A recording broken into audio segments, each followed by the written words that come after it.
اگر آپ یہ سمجھتے ہیں کہ یمن کی جنگ صرف ایک خانہ جنگی ہے تو شاید آپ پوری تصویر نہیں دیکھ رہے۔ یمن اب صرف ایک غریب ملک نہیں رہا، یہ مشرق وسطیٰ کی طاقتوں کے درمیان ایک ایسا میدان بن چکا ہے جہاں براہ راست نہیں بلکہ بلا واسطہ جنگ لڑی جا رہی ہے، اور اس میدان کا سب سے خاموش مگر سب سے حکمت عملی رکھنے والا کھلاڑی ہے ایران۔ لیکن سوال یہ ہے کہ ایران کو یمن سے آخر ملتا کیا ہے؟ آئیے چند سال پیچھے چلتے ہیں۔ سن 2014 میں جب حوثی تحریک نے یمن کی دار حکومت صنعاء پر قبضہ کیا تو دنیا کے بیشتر ممالک نے اسے ایک مقامی بغاوت سمجھا۔ جیسے عرب دنیا میں پہلے بھی سیاسی بحران ہوتے رہے، ویسے ہی ایک اور مسئلہ، لیکن خطے کی طاقتوں نے اسے اس نظر سے نہیں دیکھا، خاص طور پر سعودی عرب نے۔ سعودی عرب کے لیے یمن صرف ہمسایہ ملک نہیں، یہ اس کے جنوبی سرحد ہے، یعنی براہ راست سلامتی کا مسئلہ۔ جب حوثیوں نے اقتدار سنبھالا تو ریاض کو یہ خطرہ محسوس ہوا کہ تہران کا اثر اس کی دہلیز تک پہنچ گیا ہے، اور یہی وہ لمحہ تھا جب یہ تنازع صرف یمن کا اندرونی معاملہ نہیں رہا بلکہ علاقائی طاقتوں کے درمیان کشمکش بن گیا۔ لیکن یہاں ایک بنیادی نقطہ سمجھنے کی ضرورت ہے۔ ایران براہ راست جنگوں میں کودنے سے گریز کرتا ہے، اس کی حکمت عملی اثر رسوخ بڑھانے کی ہوتی ہے، براہ راست جنگ کی نہیں۔ براہ راست جنگ مہنگی ہوتی ہے، خاص طور پر جب ملک پہلے ہی معاشی پابندیوں کا سامنا کر رہا ہو۔ اسی لیے ایران ایک مختلف طریقہ اختیار کرتا ہے جسے ماہرین پراکسی ماڈل کہتے ہیں۔ لبنان میں حزب اللہ، عراق میں ہم خیال ملیشیاز، شام میں حکومت کی حمایت اور یمن میں غیر براہ راست تعاون۔ اس حکمت عملی کے دو بڑے فائدے ہیں: لاگت کم رہتی ہے اور انکار کی گنجائش باقی رہتی ہے۔ اگر عالمی دباؤ بڑھے تو یہ کہا جا سکتا ہے یہ سب مقامی قوتوں کا فیصلہ ہے، لیکن سوال ابھی بھی باقی ہے، یمن ہی کیوں؟ اس کا جواب جغرافیے میں پوشیدہ ہے۔ یمن سعودی عرب کے بالکل نیچے واقع ہے۔ اگر وہاں ایران کے قریب سمجھی جانے والی قوت مضبوط ہو جائے تو سعودی عرب کبھی مکمل طور پر مطمئن نہیں رہ سکتا۔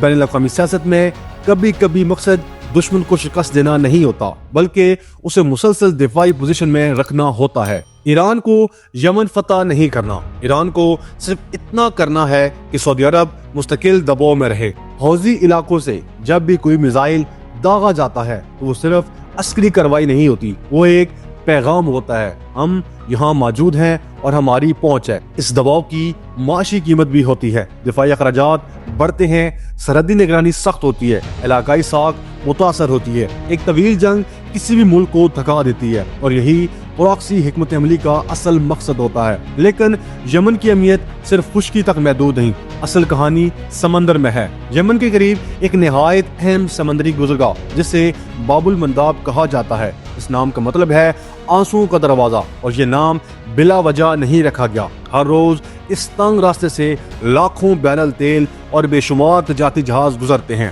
یورپ اور ایشیا کے درمیان تجارت کا ایک عام حصہ اس راستے سے وابستہ ہے۔ اگر یہاں عدم استحکام پیدا ہو جائے تو اس کے اثرات صرف یمن تک محدود نہیں رہتے، تیل کی قیمتیں متاثر ہوتی ہیں، سمندری بیمہ مہنگا ہو جاتا ہے، عالمی منڈیاں بے چین ہو جاتی ہیں۔ اب ذرا تصور کیجئے اگر یمن کی ساحلی علاقوں میں کسی ایسی قوت کا اثر ہو جو ایران کے قریب سمجھی جائے تو اس کا مطلب صرف سعودی عرب پر دباؤ نہیں بلکہ ایک عالمی تجارتی شاہراہ کے قریب اسٹریٹجک موجودگی بھی ہے۔ یہی وجہ ہے کہ یمن ایک معمولی ملک نہیں رہا۔ سن 2015 میں سعودی قیادت میں ایک اتحاد نے یمن میں فوجی مداخلت کی تاکہ حوثیوں کو پیچھے دھکیلا جا سکے۔ اس اتحاد میں متحدہ عرب امارات بھی شامل تھا، لیکن زمین پر ترجیحات مختلف تھیں۔ سعودی عرب اپنی سرحدی سلامتی اور مرکزی حکومت کی بحالی پر توجہ دے رہا تھا، متحدہ عرب امارات جنوبی علاقوں اور بندرگاہوں میں دلچسپی رکھتا تھا۔ یوں ایک ہی جنگ کے اندر مختلف مفادات نے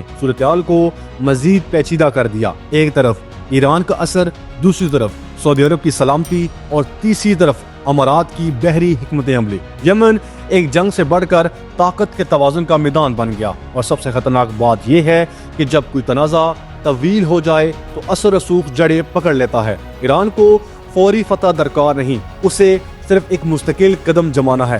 جب تک یمن غیر مستحکم رہے گا، علاقائی توازن بھی غیر مستحکم رہے گا۔ لیکن کہانی یہیں ختم نہیں ہوتی۔ اصل سوال اب یہ ہے کہ اگر باب المنداب میں تناؤ بڑھتا ہے تو عالمی تجارت پر کیا اثر پڑ سکتا ہے؟ ریڈ سی میں طاقت کا اصل توازن کس کے پاس ہے اور بڑی عالمی قوتیں اس کھیل میں کہاں کھڑی ہیں، یہی ہم اگلے حصے میں دیکھیں گے، کیونکہ یہ صرف یمن کی کہانی نہیں، یہ عالمی طاقت، اثر رسوخ اور تجارتی رستوں کی کہانی ہے۔